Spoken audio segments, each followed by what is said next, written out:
Welcome back. We are on the record and ready to go through the docketed items for the day. Today we only have two. They were both heard before a hearing examiner on October 18th, so we may be in for a short day today. I guess I will start with docket number 2023-042, cause number 132-24.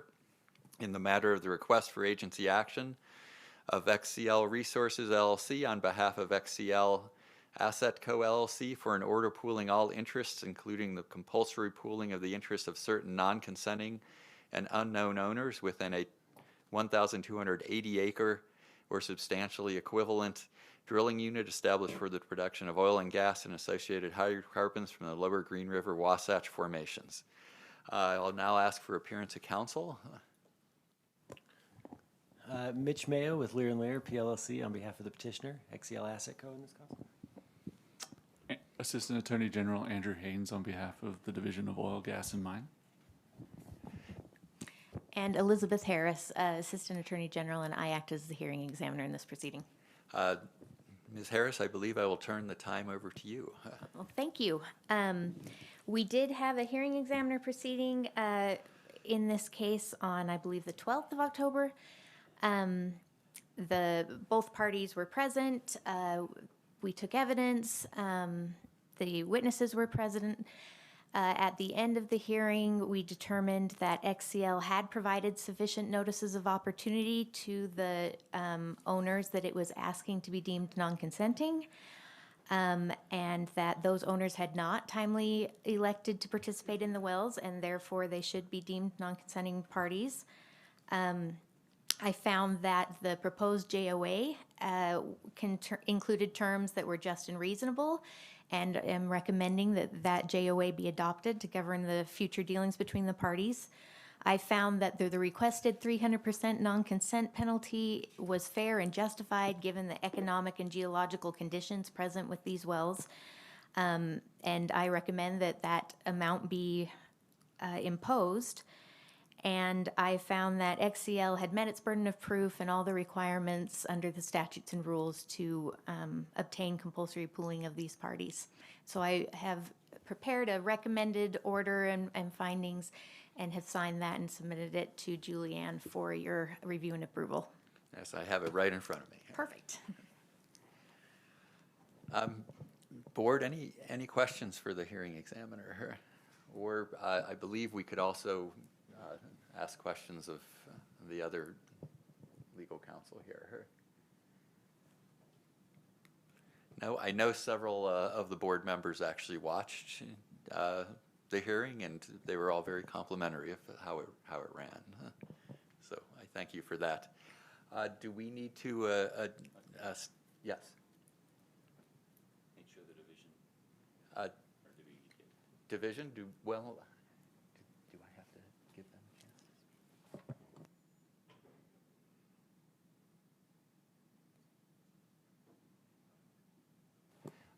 Division, do you have any concerns or anything you'd like to say? No additional comments, just in regards to the hearing examiner proceedings. But as we stated in there, we're in support of this request for agency action. Thank you. Mr. Mayo, any? No comments other than just broad general commentary on the hearing examiner process if the board's interested, but nothing specific on this matter. We would be interested. Well, I guess the short answer is for practitioners, I believe it's a really functional and good process. I think it works really well, and we've all, everyone in this room has been through a couple board hearings that have taken much longer than anyone anticipated. And in those board hearings, those really contested ones, I almost get a feeling sometimes like we're all rushing through those big decisions to get to those other matters on the docket, or because we dealt with those other matters on the docket. And so from practitioners' perspective, this is an ideal process to deal with judicial efficiency, make sure the board's time is used for things the board should be doing, making complicated decisions and really helping shape the policy. but checking boxes is probably not something that's a good use of this board's time. So for that reason, it makes a lot of sense. The process with the submission affidavits is also something that I think is really beneficial. When I sit here and I imagine myself as a board member through, my third forced pooling hearing of the day, especially if it's contested, my eyes start to glaze over, and I can have a really difficult time checking off whether that requirement was met. And that requirement was met, and I think it requires a lot of faith in the operators and their counsel to really ensure that those are provided. And so I guess the commentary would be the hearing examiner process, to the extent the board needs it to keep its hearings running smoothly and efficiently, is really beneficial.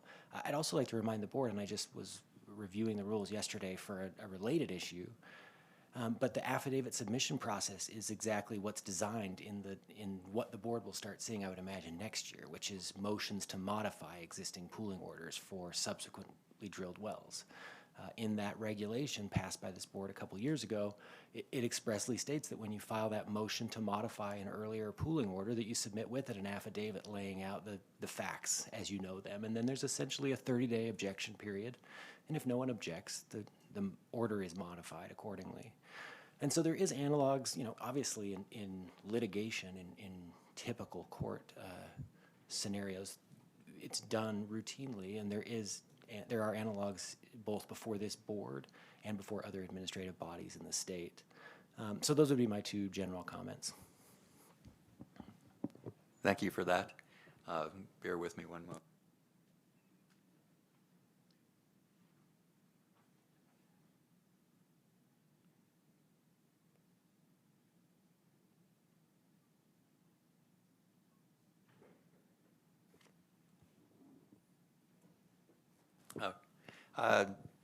Does the board feel any need to retire briefly for consultation on this one?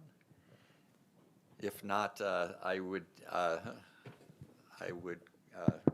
request a motion from one of the board members to accept the recommendations of the hearing examiner in regards to the request for agency action. So moved. All those in favor say aye. Aye. Let the record show that was unanimous. Now on to docket number 2023-043, cause number 132-25, in the matter of the request for agency action of XCL Resources LLC on behalf of XCL ASSETCO LLC for an order pooling all interest, including the compulsory pooling of the interests of certain non-consenting and unknown owners within a 2560 acre or substantial equivalent drilling unit established for the production of oil, gas, and associated hydrocarbons from the Lower Green River-Wasatch formations. I will now ask for appearance of counsel. Mitch Mayo of Lear & Lear on behalf of the petitioner in this cause, XCL Resources and XCL ASSETCO. Assistant Attorney General Andrew Haynes on behalf of the Division of Oil, Gas, and Mining. Elizabeth Harris, Assistant Attorney General, and I was the hearing examiner in that proceeding. Ms. Harris, I'll turn the time over to you again. Thank you. So we did hold a hearing examiner proceeding in this matter, and I apologize. I need to clarify what I said in that last matter. It was actually on October 18th, not the 12th. But both of these matters were heard on the 18th. We accepted affidavits into evidence for a testimony in this case, and I reviewed that evidence.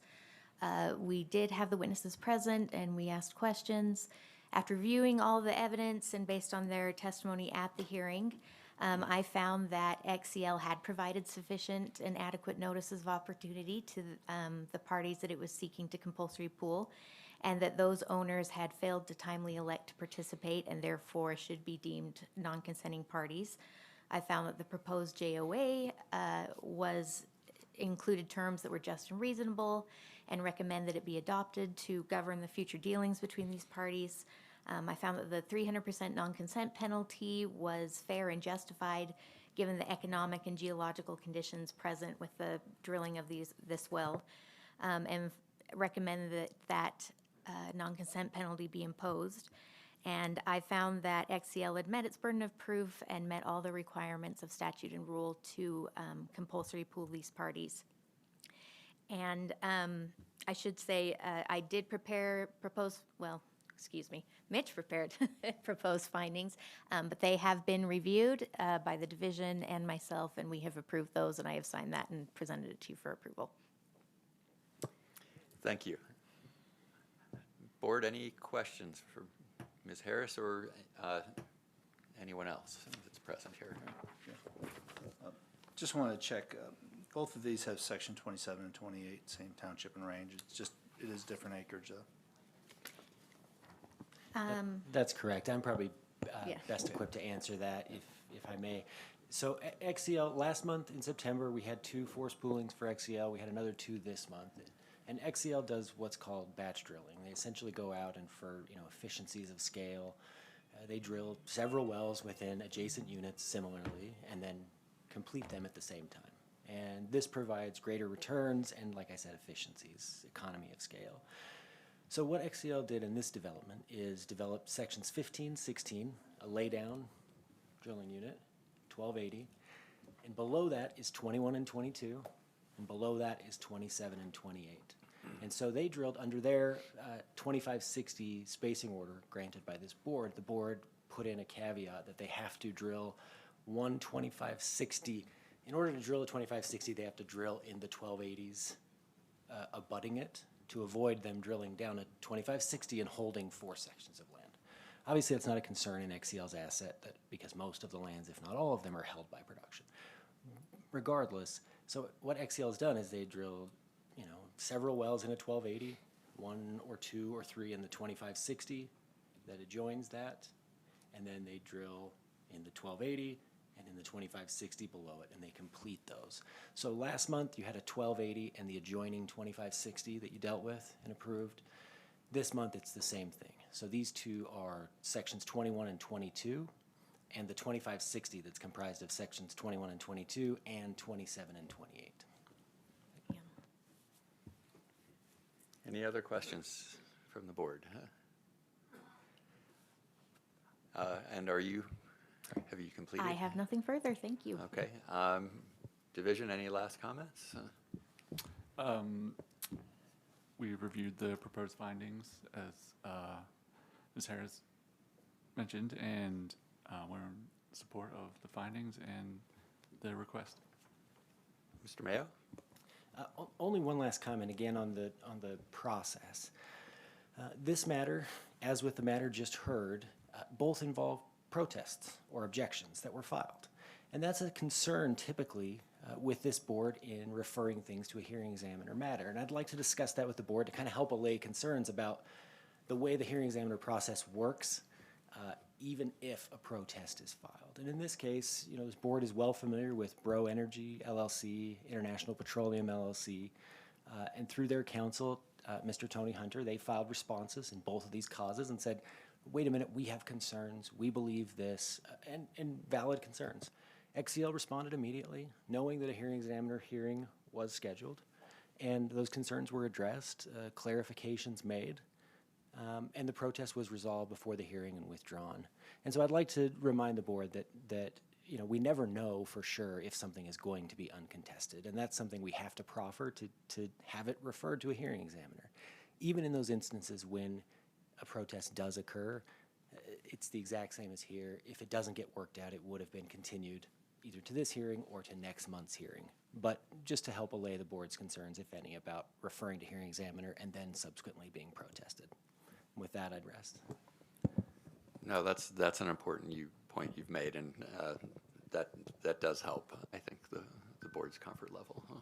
Mr. Chair. Oh, yes. So in the case where there is a protest and can't be resolved by the hearing examiner, do we have it so that we can just hear that one piece? Or, because in the past it seems like if there was a snag, it kind of got redone completely in a board hearing. Is there any way that you could say, okay, we're fine with everything else, with this, not comfortable making a determination, want to have the board hear that?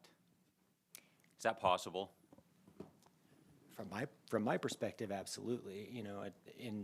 In Utah law, if any of you have been involved in family law cases in any recent They've set up a process. Family law judges were overwhelmed for a lot of years, and they set up a process where they have individual court commissioners, essentially administrative law judges, if you want to think of it that way, kind of secondary judges, and they hear all the preliminary stuff.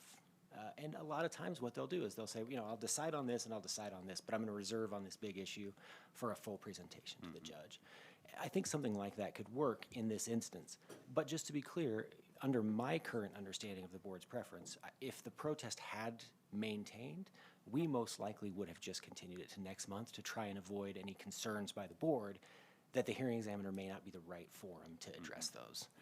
And I think that's a fair concern, but I do think the hearing examiner is absolutely an adequate forum, especially if the board has made the determination that referring it is in the best interests of the board's docket or of the matters. I think the hearing examiner is absolutely in a position to hear and decide anything that's non-controversial. If we look back in July to the Moon hearing that Ovintiv had, there was a lot of protest about that, but really the protest was limited to a few specific topics. Everything else was uncontested and fairly easy to rule on quickly. So I think in that instance, we could probably parse it out, but it would need a little more interactive, probably discussion between the groups here. If I can weigh in, I think probably what would be very helpful is any direction that you want the hearing examiner to have, to include that in the delegation of authority. Back in March, we had a big matter that did go to a hearing examiner proceeding. And what Mr. Rogers did at that case is he did decide everything but the notice of opportunity issue, and we brought that notice to the board. If that is the board's preference, they can tell the hearing examiner to resolve all uncontested issues. If their preference is they hear the entire matter, it's purely up to whatever your preference is. Division, do you have any comments you'd I like was to just make going to for add, this issue? my understanding is also that if it's contested at all, the division will leave it for the full board hearing. But as mentioned, that's in the board's order, up to their discretion how they want to handle that in the future. Any other questions? Seeing none, before I call for a motion, I think I would like us to retire briefly for a consultation. So if you'll all bear with us, we will be back as soon as we can, and we are off the record for this period.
We are back on the record, and in regards to docket number 2023-043, cause number 132-25, I would entertain a motion. So I would move that we approve the hearing examiner's recommendation to approve this request for agency action. I'll second. All those in favor say aye. Aye. Let the record show that was unanimous.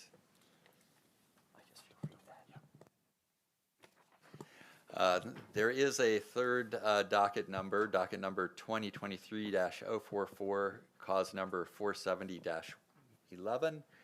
This matter has been dismissed without prejudice, so I believe that's all that needs to be said about that one. And that concludes our business for the day. Is there a motion to adjourn? Make a motion to adjourn. All those in favor say aye. Aye. Aye. We are adjourned and off the record. Thank you.